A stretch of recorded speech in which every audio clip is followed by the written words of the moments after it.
Civil services ಪರೀಕ್ಷೆ 1,000 ಹುದ್ದೆಗಳ ನೇಮಕಾತಿ ಆಗ್ತದೆ ಅಂತೇಳಿ ಆದರೆ ಕನಿಷ್ಠ ಸುಮಾರು 10 ಲಕ್ಷ ಜನ ಬರೀತಾರೆ. ನೀವು ಕರ್ನಾಟಕದಲ್ಲಿ ಕಳೆದ ಬಾರಿ FDA SDA ಪರೀಕ್ಷೆಗಳಾದಾಗ FDA ಗೆ ಸುಮಾರು 10 ಲಕ್ಷ ಮಂದಿ, SDEಗೆ ಸುಮಾರು 25 ಲಕ್ಷ ಮಂದಿ ಅಪ್ಲಿಕೆಂಟ್ಸ್ ಇದ್ದರು ಅಂತ ನಾವು ಕೇಳಿದ್ದೇವೆ. ಒಂದು ಪೊಲೀಸ್ ಸಬ್ ಇನ್ಸ್ಪೆಕ್ಟರ್ ಹುದ್ದೆ ಕರೀಲಿ ಅಥವಾ ಪೊಲೀಸ್ ಕಾನ್ಸ್ಟೇಬಲ್ ಹುದ್ದೆ ಕರೀಲಿ, ಲಕ್ಷಾಂತರ ಮಂದಿ ಇವತ್ತು ಅಪಿಯರ್ ಆಗ್ತಾರೆ. ಕಾಂಪಿಟೇಷನ್ ತುಂಬ ಇದೆ. ಸೊ ಅಂದರೆ ಅಪ್ಲಿಕೆಂಟ್ಸ್ ಸಂಖ್ಯೆ ಜಾಸ್ತಿ ಇದೆ. ನನ್ನ ಅನುಭವದ ಪ್ರಕಾರ ಕಾಂಪಿಟೇಷನ್ ಆ ರೀತಿಯಲ್ಲಿ ಇರೋದಿಲ್ಲ.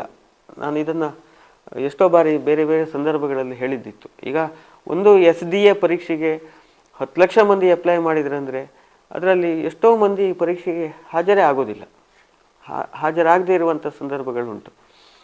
ಅಥವಾ ಇನ್ನೊಂದಿಷ್ಟು 50% ಕನಿಷ್ಠ ಅರ್ಧದಷ್ಟು ಏನೂ ಪ್ರಿಪರೇಷನ್ ಇಲ್ಲದೆ ಪಾರ್ಟಿಸಿಪೇಟ್ ಮಾಡುವಂಥ ಸಾಧ್ಯತೆ ಇರ್ತದೆ. ಮತ್ತೊಂದಿಷ್ಟು ಮಂದಿ ಹಾಫ್ ಪ್ರಿಪರೇಷನ್, ಅರ್ಧಂಬರ್ಧ ಪ್ರಿಪರೇಷನ್ ಮಾಡಿಕೊಂಡು ಪರೀಕ್ಷೆ ಬರೆಯೋರಿದ್ದಾರೆ. ಇನ್ನು ಕೆಲವರು ಲಾಸ್ಟ್ ಮೂಮೆಂಟ್ ಪ್ರಿಪರೇಷನ್ ಅಂತ ಮಾಡ್ಕೊಂಡು ಏನೋ ಬಂದು ಬರೀತಾರೆ.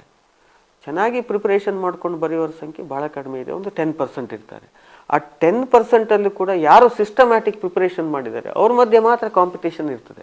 ಸೊ ಆದ್ದರಿಂದ ಉದಯವಾಣಿಯಲ್ಲಿ ಹೆಡ್ಲೈನ್ಸ್ ಬಂತು ಅಂತ ಈ ಸಲ SDA ಪರೀಕ್ಷೆಗೆ 10 ಲಕ್ಷ ಮಂದಿ, ಈ ಸಲ FDA ಪರೀಕ್ಷೆಗೆ 25 ಲಕ್ಷ ಮಂದಿ ಆಕಾಂಕ್ಷಿಗಳು ಅಂತ ಹೆಡ್ಲೈನ್ಸ್ ಬಂದ್ರ ಕೂಡಲೇ ನಾವೇನು ನಮ್ಮ ಯುವ ಜನಾಂಗ ಅದ್ರ ಬಗ್ಗೆ ತಲೆ ಕೆಡಿಸ್ಕೊಳ್ಬೇಕಾಗಿಲ್ಲ. ಯಾರು ಚೆನ್ನಾಗಿ ಪ್ರಿಪ್ರೇಷನ್ ಮಾಡ್ತಾರೆ, ಯಾರು ಸಿಸ್ಟಮ್ಯಾಟಿಕ್ ಪ್ರಿಪ್ರೇಷನ್ ಮಾಡ್ತಾರೆ ಅವರು ಖಂಡಿತ ಯಶಸ್ಸನ್ನು ಗಳಿಸಲಿ. ಮತ್ತೆ ಮತ್ತೆ ನಿರಂತರವಾದ ಪ್ರಯತ್ನವನ್ನು ಯಾರು ಪಡ್ತಾ ಇರ್ತಾರೆ ಅವರು ಖಂಡಿತ ಯಶಸ್ಸನ್ನು ಗಳಿಸ್ತಾರೆ.